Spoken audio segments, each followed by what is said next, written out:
Now, the Dalai Lama is leading a series of discussions here in Hawaii, including talking about perpetuating ancient knowledge. And our partners at Civil Beat have been covering the story as well.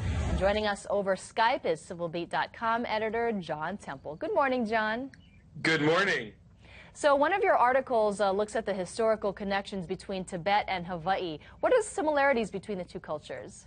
Well, I think it's fascinating that it was 1959 that the Dalai Lama fled Tibet, and it was the same year for India. That was the same year, of course, that Hawaii entered statehood.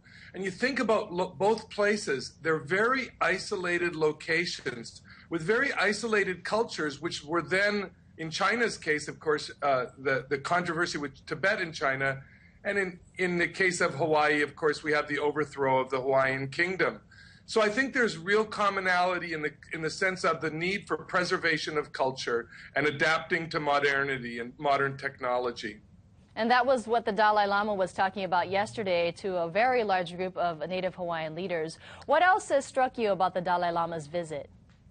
Well, I think one thing that's really struck me about this visit is the connection with the Native Hawaiian people, how he's really reached out and embraced and tried to recognize the indigenous culture of Hawaii and encourage it, and also acknowledge that technology and science has brought wonderful marvels and that we should embrace it.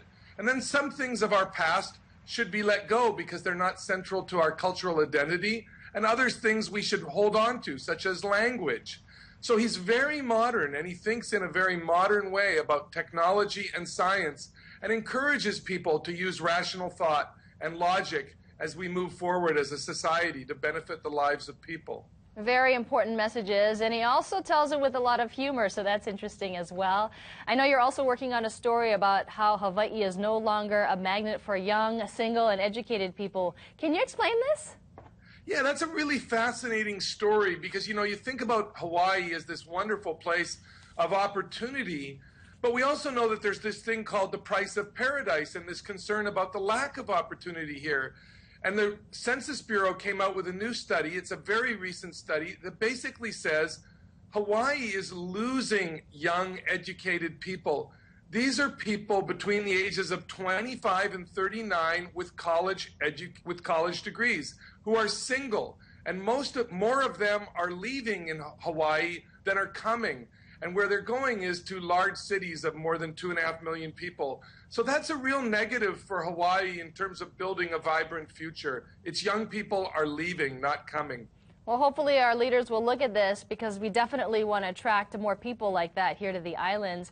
And speaking of opportunities, John, we just wanted to say again, I know you're going to the Washington Post soon, so you'll be leaving us. I know it's your last day today, but congratulations. We're definitely going to miss you.